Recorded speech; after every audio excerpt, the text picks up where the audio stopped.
Hello, and welcome to another version of the Actor Workout. I'm Coach Stu Glenn, and I'm thrilled to welcome Harry Beringer today as our guinea pig for another attempt at a cold reading monologue, and then I will hopefully give him some good notes that he can raise the level of his performance. So welcome, Harry, to the Actor Workout. Thank you very much for having me. Yeah, my pleasure. So can you tell us a little bit about yourself, please? Well, I'm a mid-20s guy from the UK, currently in Taipei now. I arrived a couple of weeks ago, so I've been out of quarantine for about a week. Oh, welcome to Taiwan, man. So I've been here 2 times already, but this was before all the COVID craziness. So it's quite interesting to be here again in different circumstances.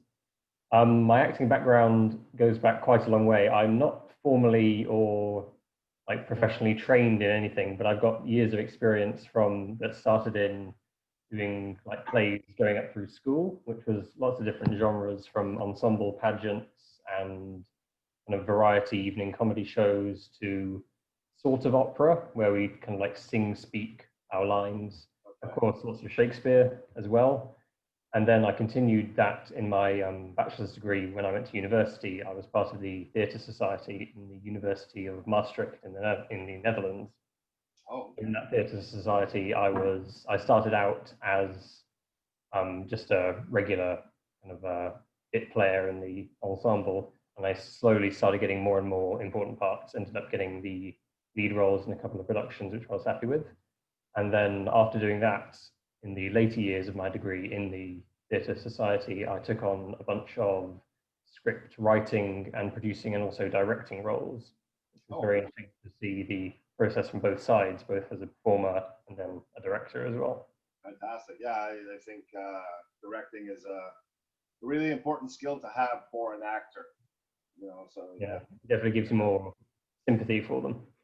Yeah, and being able to analyze a script or a monologue or a character with a director's viewpoint helps the actor process as well. Exactly. Wonderful. So are you from London? Originally from London, yes. I grew up mostly in the southwest. Yes, the accent. Very good. I shot a television show last year, and there was this amazing actor from Taipei named Andrew Chow who had to put on a British accent. But okay. The character was from Nottingham. Nottingham. He's playing a real person from history and who originally was from Nottingham. So I tuned him into a band called Sleaford Mods. Okay. Well, remember that a 60-year-old dude tuned you into Sleaford Mods. They're from Nottingham. And listening to Jason spit his rhymes and stuff, I think really helped Andrew find that Nottingham accent, because they're also from Nottingham. Okay. But speaking of, are you in any shows? Are you doing anything right now, working with the improv group, or? Not currently. I'm looking to start doing things as soon as possible, really. I'm just putting out as many feelers as possible, really, to see what the scene is like. Yeah. Have you spoken to any of the agents in town yet? No, not yet. That was the question I was going to have later. Yeah, well, I'm going to recommend, and I'll send you her link later, Pony from Talent in Taiwan. Okay. Definitely get in touch with her. Tell her I sent you. There's the industry for commercials and television shows is starting to pick up again in Taipei. Pony is for commercial work. She's the best agent and the most trustworthy agent. You have to really be careful with agents out there. The majority, I would say 99.9% of them are untrustworthy.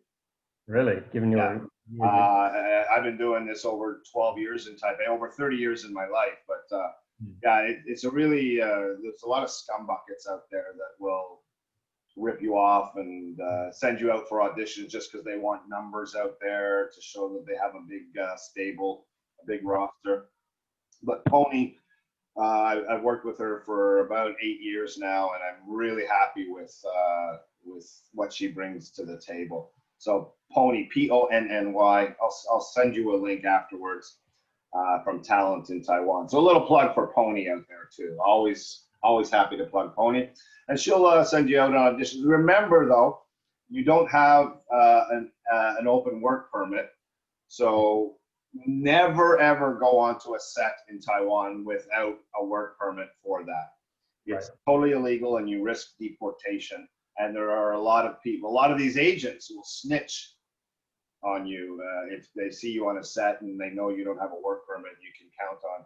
Also, tax time. There's a paper trail that shows that you earn money somewhere that doesn't have an accompanying work permit. Right. That's You'll pretty get deported. So fined and deported. Yeah. Yeah. No, I mean, actually, I agree with the law. I put my time in. I have my open work permit, and I don't want to be going up against somebody working illegally. Yeah, that's bad. Yeah, I wouldn't snitch, but fair is fair. You wouldn't want somebody working in a job in the UK that taking a job away from you that isn't legally got the right to work there, right? Okay. So speaking of accents, I like to test my British subjects. Right. With an American accent. Oh, I see. Yeah, now it's up to you. I would rather find the honesty in the piece I'm going to give you, but it is an American character, a classic from American theater. Okay. And I'm going to paste, so we open up the chat now. Chat. There we go. And I'm going to paste the script for you and enter it. There you go. Can you see it? I can see, yep. Do you take a read of it quickly, and do you recognize it? Let's see. Character's name is Tom. It's probably the most done play in regional theaters in North America. I must admit, I don't recognize this part of it. I thought it would be Death of a Salesman, but no. No. Right. Streetcar Named Desire? You got the right play right now. Thank you, Williams. Okay. I know any of his other ones. I'm drawing a blank, I'm afraid, on this one. The Glass Menagerie. It's Tom from the Glass Menagerie. I see. Are you familiar with who Tom is and his situation? If I keep reading it, I might be able to pass it out. Sounds like he's down on his luck a bit. Well, I mean, it's about Amanda, who is representative of Tennessee Williams' actual mother. In fact, the actor who played Amanda in the original production of it said to his mother after the opening night, said, "Well, how did you like yourself?" Okay, and she is a domineering, very controlling matriarch. His sister has pleurosis and is incredibly shy, a real wallflower. She's the glass, of the title. And Amanda forces Tom to stay home, to take a job that he's not happy with. He is an artist. It's Tennessee Williams, right? So he has an artist's soul, but he's trapped in this loveless house with this domineering matriarch, and he's also has to hide the fact that he's gay. It's very well known that Tom is gay. Tennessee Williams, of course, was also a homosexual. So, but there's no need to play any of that in this. It's just kind of subtext for you, underlying it. And this is his expression of his desire to escape his situation. He loves his sister dearly, and the gentleman caller is the fourth character in the play, somebody that works with Tom, and he brings her home to hopefully get his sister and them together to be able to get his sister out of the house as well. Okay, so yeah, he's trapped in this terrible situation. He's got an artist's soul, but cannot escape to be the writer that he is. Okay, any questions about it? I assume I'm reading up to bits of a shattered rainbow because the next sentence doesn't. Oh, let me see. I don't. Where's them all? Let me check the chat. What we got? Oh no, sorry, you didn't get it all. Oh, there's more. Okay. There's more. Hang on. Let me. Okay, I'm gonna pause the recording for now, and we'll come back after your rehearsal. Okay.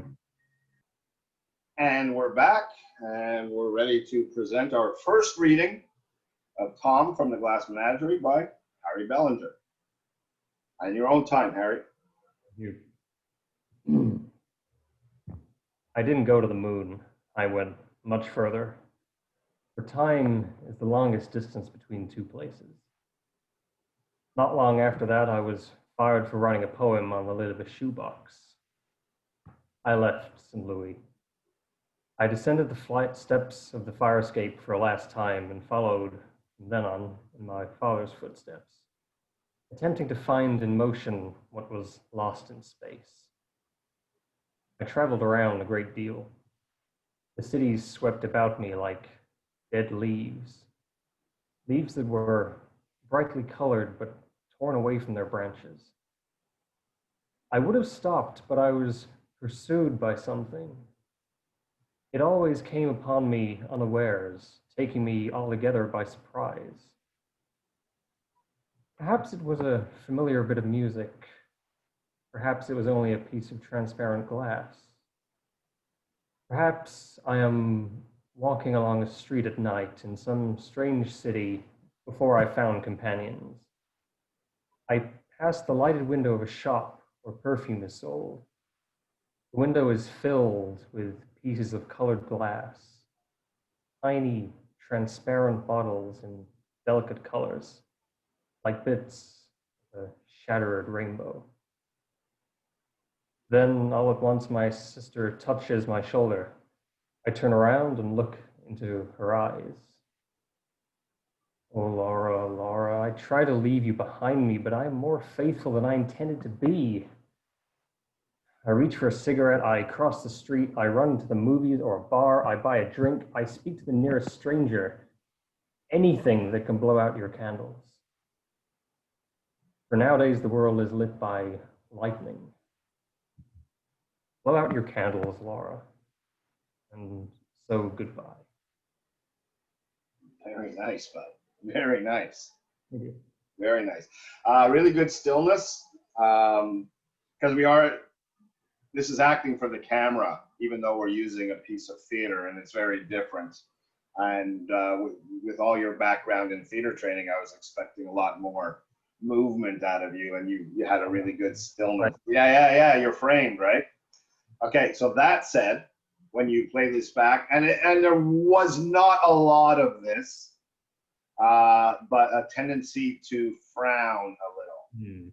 Okay, I mean, the camera picks up everything. So in the next reading, I want you to try and soften the forehead a little. Okay.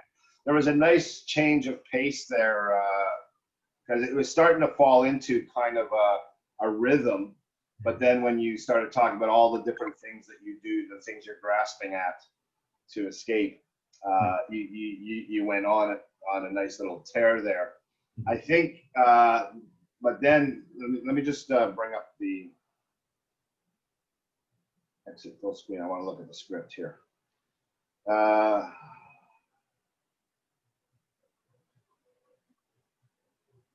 Anything that can blow out your candles, that dash in between. I speak to the nearest stranger, then there's a dash, anything that can blow out your candles. Are you familiar with the Pinter pause? Pinter pause. I haven't heard that term. Maybe well, Harold Pinter, of course, great British playwright, is very famous for his pauses.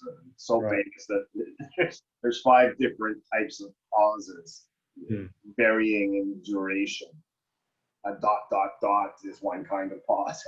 I think you can own the moment in between. I speak to the nearest stranger and anything that can blow out your candles. Okay, let it resonate for a second. You know, let it build in you. You know what I'm saying? Sure. Yeah. The accent work was nice. It wasn't a Southern gentleman, but Now, do you understand the reference to the father? Where's the father? I'm in my father's footsteps. Yeah. Okay. So the father left. Right. Of course, Amanda is a very domineering woman. Nobody blames the father for leaving the situation. Right.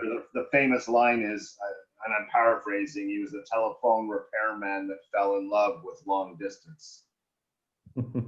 Yeah.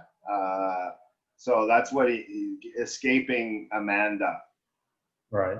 That's what he's talking about in following in the father's footsteps. Is he maybe trying to find his father as well? No, he doesn't. I don't think he goes to try and find his father. Okay. I think he kind of hates his father because he left him to be the father of the family, to be the wage earner. Right. Right. Okay. So no, but he, at some level, he respects the father for getting out of the situation, and he's finally finding the courage to do it. Now, it's a memory play. Okay. So Tom is now, this is many years after he's escaped. So this is kind of him stepping out of the play and talking to the audience directly. Does this come at the end? Yeah, this is, I'm pretty sure this is the last bit of the play. Oh, okay. Okay. So this is almost like not a soliloquy, but it's breaking the fourth wall. He's talking to the audience directly. Okay. We're going, because we're miking, I'd also like to hear a little bit more clarity in the words. Enunciation, you mean? Well, yeah, I guess that's a simple way of looking at it. Your diction's fine. Okay. Maybe it's the volume or something, and we're using Zoom, we're limited to.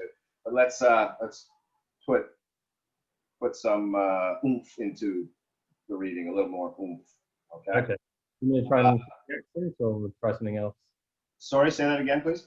Did I keep the accent or try a different one or I'm going to leave that up to you, but if I'm directing you in the play, I want you to push more for the Southern genteel kind of, Louisiana. Yeah.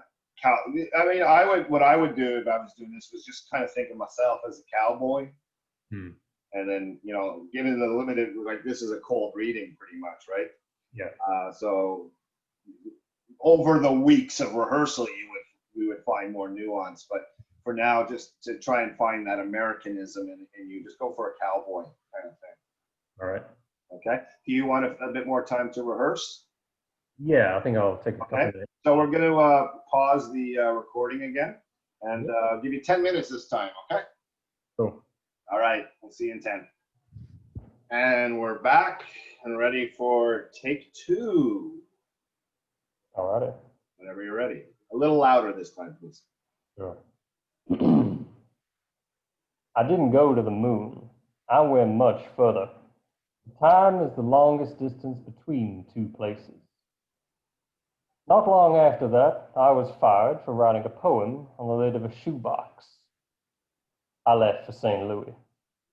I descended the steps of the fire escape for a last time and followed, from then on, in my father's footsteps, attempting to find in motion what was lost in space. I traveled around a great deal. The cities swept about me like dead leaves, leaves that were brightly colored but torn away from their branches. I would have stopped, but I was pursued by something. It always came upon me unawares, taking me altogether by surprise. Perhaps it was a familiar bit of music. Perhaps it was only a piece of transparent glass. Perhaps I'm walking along the street at night, in some strange city before I found companions. I passed the lighted window of a shop where perfume is sold. The window is filled with pieces of colored glass, tiny transparent bottles in delicate colors, like bits of a shattered rainbow. Then all at once my sister touches my shoulder. I turn around and look into her eyes. Oh, Laura, Laura. I try to leave you behind me, but I am more faithful than I intended to be. I reach for a cigarette. I cross the street. I run into the movies or a bar. I buy a drink. I speak to the nearest stranger. Anything that can blow your candles out. But nowadays, the world is lit by lightning. Blow out your candles, Laura. And so goodbye. Oh, wow. That was amazing, dude. Thank you. There's not a hint of your UK accent in there. That was brilliant, man. That was really, really good. So never fear that you can do an American accent. Okay. Yeah, you can join House up there with being able to pull off with Hugh Laurie. Hugh Laurie, yeah. You're a younger Hugh Laurie. Oh, that's a high praise indeed. That was really, really nice. Really, really touching. Yeah, I think you can keep this in your pocket. Go learn it, memorize it, and if you're ever at an audition and they say, they want a contrasting piece, you do Shakespeare, and this would be your contemporary piece. Especially if you're doing something with your British accent, and then you throw this out there, because the accent, when you watch this, it was bang on. Really? Yeah, it was bang on. I put a Scot through an American accent. I put another Englander through an American accent, and they did okay jobs. It's a tough thing. I personally abhor having to try and do a British accent myself. Yeah. But no, that was bang on. I think you'll when you watch this back, you'll agree. The only note I really have is we lost you softened the lightning line, the second to last line. It got a little too soft, and it's a key line. But other than that, it was a really beautiful reading of it. Okay. Yeah, you got to push through right to the end, right? Don't, especially the end. This is the last two lines of the play. You have to leave the audience wanting more, right? And so goodbye. That's the end, is it? Say that louder, please. Sorry, the final line, Laura, and so goodbye. That's curtain down after that. That's curtain down. Yeah. So, yeah, we have to feel so sad for Laura, and I mean, I personally think, if I was directing this, I'd want my audience to feel happy for Tom for escaping it, even though, I mean, it doesn't work out with the gentleman caller. Laura is way too frail and shy, and yeah, I can't remember. It's been a long time since I read or seen the play. I don't remember what actually happens to Laura, if we ever know. But yeah, we definitely don't. We're not supposed to like Amanda, the mother, at all. Yeah. Right? Yeah. So yeah, I don't need another reading. I think you're the first person to make me happy after 2 reads. Oh, wow. Yeah, that was really, really well done. Congratulations. Very much. You survived and excelled at the actor workout. So you say you had some questions. Yeah, I'm just more. So I got some I guess advice questions for my position in doing this. But again, I'm going to need you to speak up a little. You're a little bit too far from your mic. Sorry, I think it's using this microphone here. What I can try and do is maybe it's my volume. Hang on. Oops. Let me turn up my volume. Okay, go ahead. No, I can't hear you at all now. Yeah. Now, all good? Much better. It was my end. My volume was too low. Yeah. So I had some I guess general advice questions, but also I'm very curious, if you're happy talking about it, to just ask about what brought you out to Taiwan and what got you into this kind of life. What brought me personally? Yeah. Well, trying to make a living as an actor in Canada. I graduated university's drama department in 1990, and I had some fringe success doing theater at the fringe festivals. I had a great agent who was getting me lots of auditions for shows like The X-Files and things like that, but small fish, big pond. Sure, Yeah. And it just got to a point where I couldn't afford being an actor anymore, you know. And a friend of mine had been telling me since like 95 that I should come to Taiwan, that my personality and everything would be very successful as a teacher in Taiwan. So I basically retired. I put the boards away, packed up my makeup, and hopped a plane, and I came here and started working as a teacher. But you know, all the director in me, the actor in me, that really bled into how I was teaching English in Taiwan.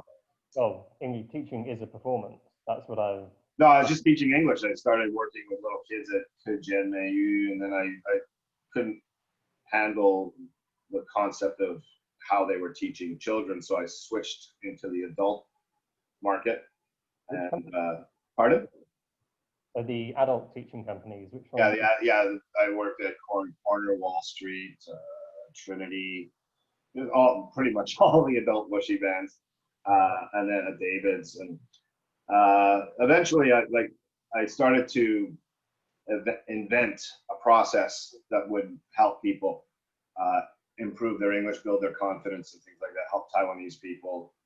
And it was a lot of my theater training that helped me invent this process. Okay.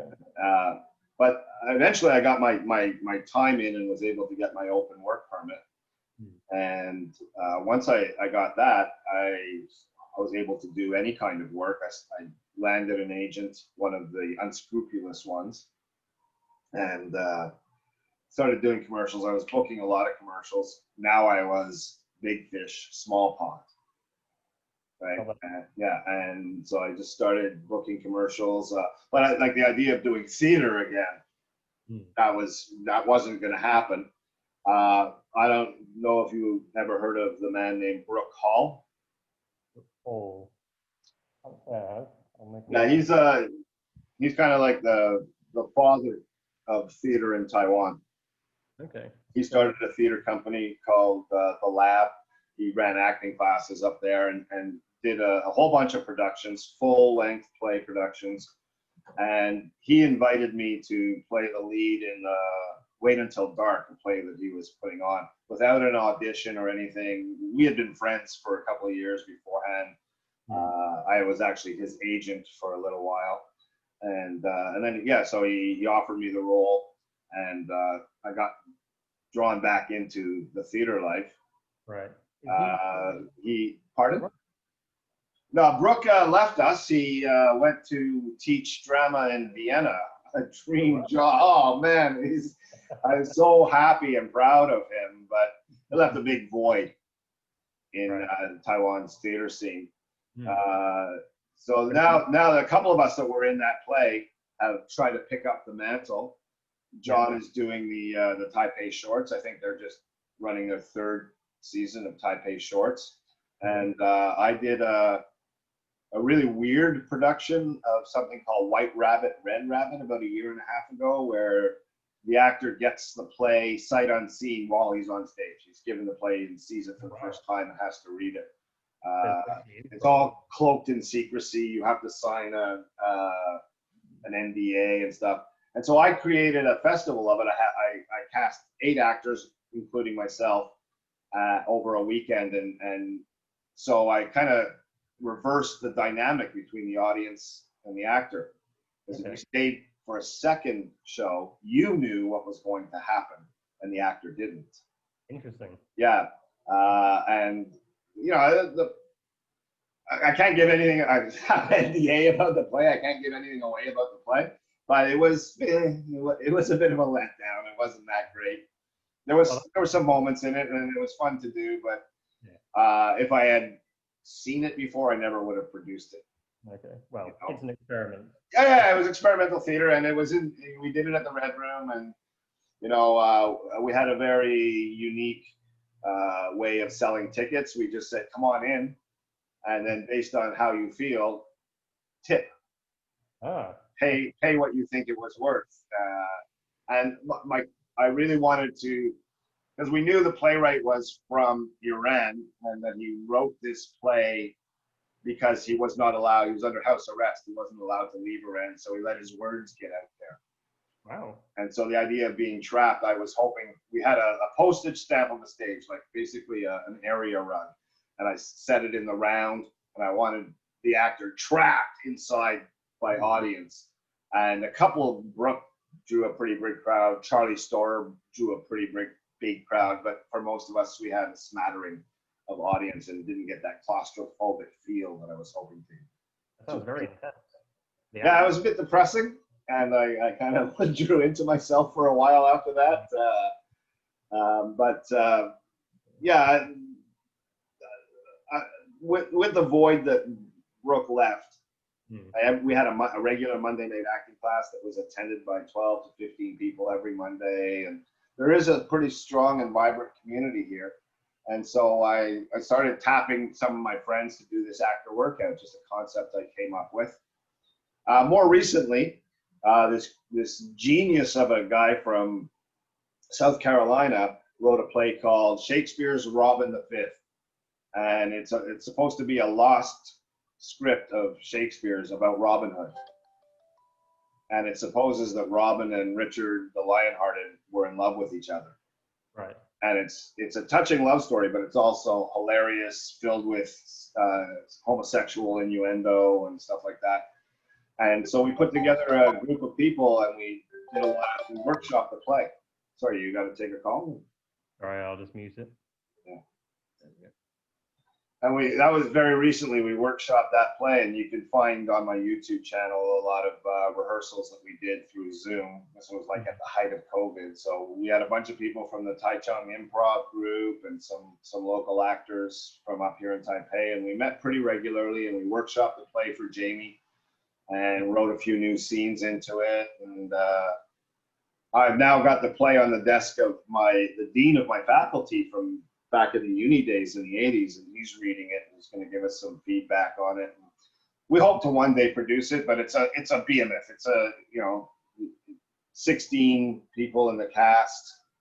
A lot of very prop heavy, and I don't know how you'd set it, Sherwood Forest and stuff. We need a budget. We need people that are willing to commit the time to a major rehearsal process. So right now it's on the back shelf. Later next month, we're all going to meet down in Taichung we're going to put it on its feet and have a weekend rehearsal process. You're more than welcome to join us for that if you want. Yeah.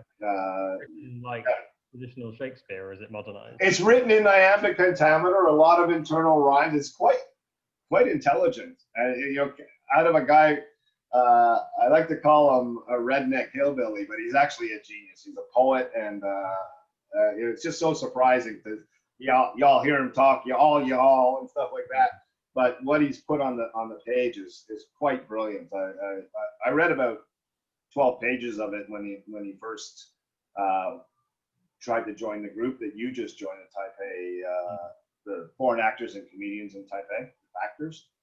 Yeah. And I said, I asked him why he wanted to join the group, and he said, I have this play I've written. I said, well, let me read it. And after 12 pages, I messaged him back saying, I'm in. Let's see what we can do with this. So I ended up directing a workshop over about a month, I guess, for him. So I following up on that, I'm trying to create a virtual acting class.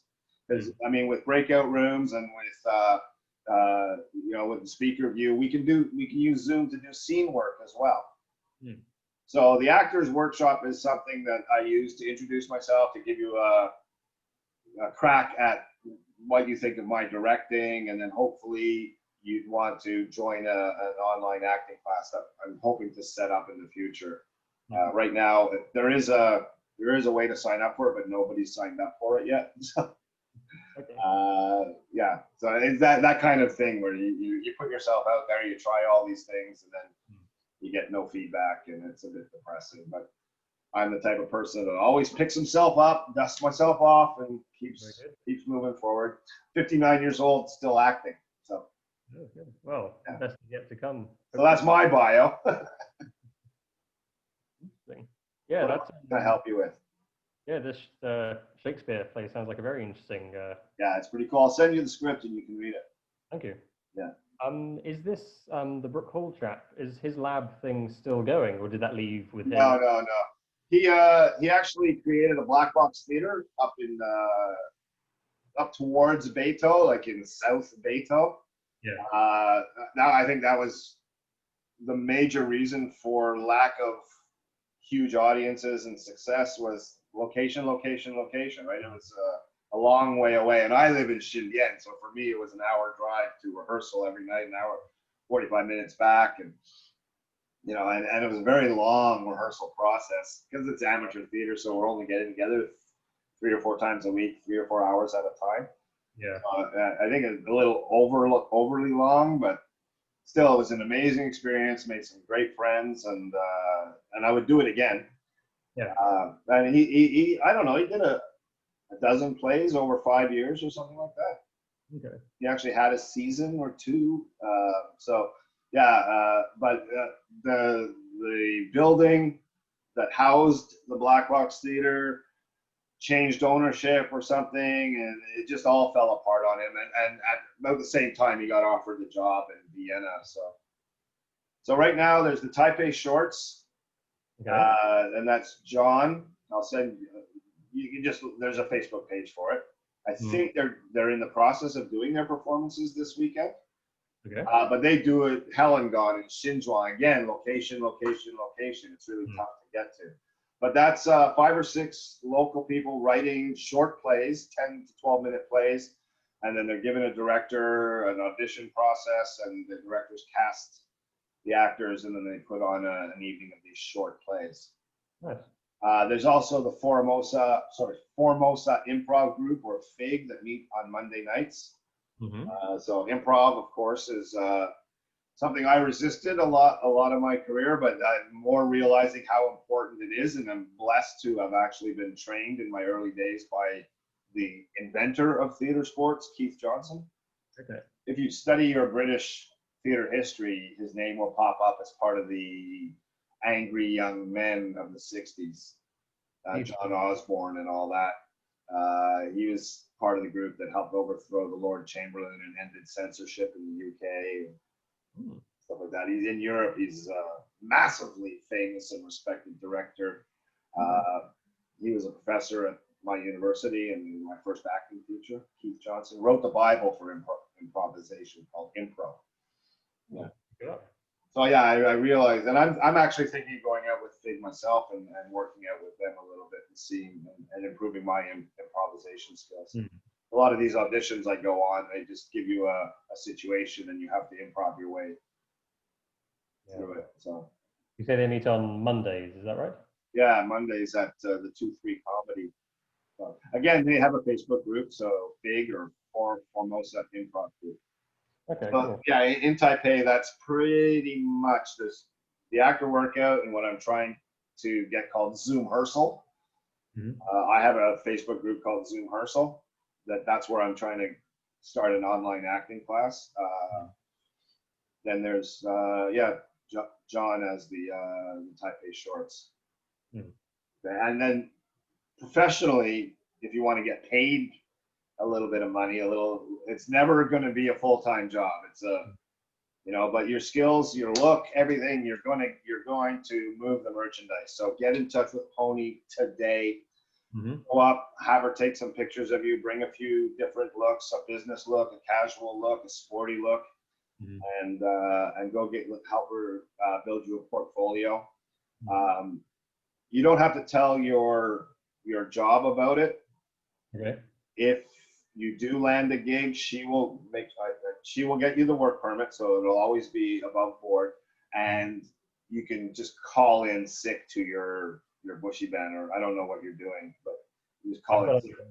Yeah, I'm still searching for a full-time one, but I've got some options that I can try and work around.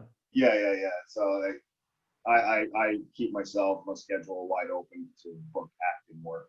So yeah. I booked a couple of shows for September. So yeah, and my My big one, the Suk Halwa, the historical docudrama about what happened in Taiwan in 1867, called The Rover Incident, a 10-episode limited miniseries docudrama, is supposed to be finished editing in September and will air on Netflix in December.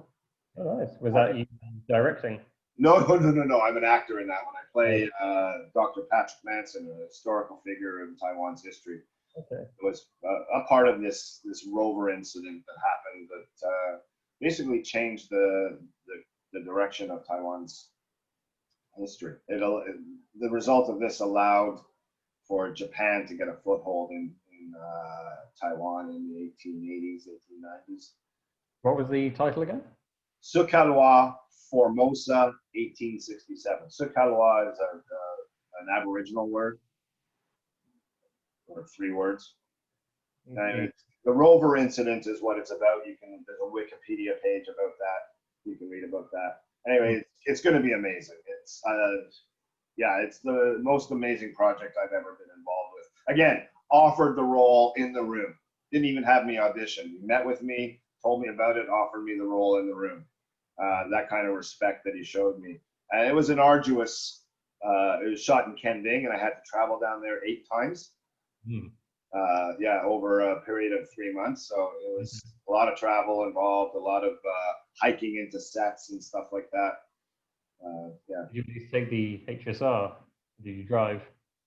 No, take the HSR and then the bus down to Hangchun, and then they pick you up and drive you to the resort that we were all housed at.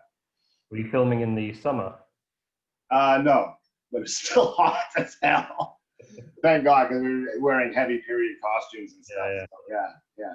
Cool. But we shot most of it in Kending, and then the last 4 days were in Tainan. Yeah. But when this thing airs, it's the biggest budget television show in Taiwan's history. It's going to sweep all the Golden Bell Awards and hopefully Emmy for foreign Emmy. Yeah. I would love to get. I don't know. I'm a featured actor, but I'm not one of the stars of the show. So I don't know if they'd fly me to Hollywood for the Emmys. But I got invited to the cast party. That's something. Well, not all the actors did. Yeah. Cool. Anything else I can help you with? Well, I had some questions about like agents and things, but you've already said Tony. Yeah. That's covered. Questions about like commercial acting versus theatre work, but you've already kind of answered that as well, which is good. Yeah. The thing about commercial acting here is there's not a lot of imagination. Yeah, it's commercial. So if they say wear a blue shirt, wear a blue shirt. Right. They can't imagine you in a blue shirt if you wear a white shirt. Okay. Right. Another hint, because you are a professional, I would call you a professional actor. You're going to dominate the auditions that you go in. Okay. So always book the last possible time. If they're doing the casting over 3 days, go on the 3rd day. Be the last one seen. Okay. That's a hint for you, because I've gone in and nailed the audition, but not been wearing the blue shirt or whatever. And they say, "Oh, that was really good. I'm going to show this to other actors." And I'm like, "What? No. Give me the job, right?" And I always go in last now. Okay. Yeah. Cool. And go to. I mean, don't do background work. No. Don't do background work. You're an actor. Right. Okay, you're not a model. So, don't take 600 NT to go stand around in part of a crowd scene. Because if casting directors know that they can cast you as such, that's what you'll get cast as. Right. Hey. And be careful on Facebook. There's especially I vet everything that casting directors post for foreign actors and comedians Taiwan group. But still, even with my strict vetting, there's a lot of jobs out there that are paying 800 or 1,000 an hour, and I try not to get out of bed for less than 3,000 an hour. Okay, but can you only expect that much if you've already got an established record? You go in. It's not as established as it's going to be once the TAW hits. Right. That's going to bump me up, right? But there's someone in my position, for example, going in without yeah, expectation. well, again, it depends on the usage rights that they're purchasing. Okay. So if it's 1 year Taiwan only, you can expect about 1,800 to 2,000 an hour. Okay. But if it's international or multi-country, or they're using your image for a longer period of time, like for 2 years, whenever you landed in Taiwan, you were shown a video for Taiwan Omar whiskey. Right. Right. And I'm the star of it, but basically I have one line, and the winner is Taiwan Omar. That was it, right? And I never have I had a gig where so many people were saying, "Hey, I saw you on the plane." It's like, but again, they ran it for a second year and didn't pay me. And this was a fly-by-night agent that had got a Facebook agent that had gotten me the job, and I had to fight with her to get paid for this second year.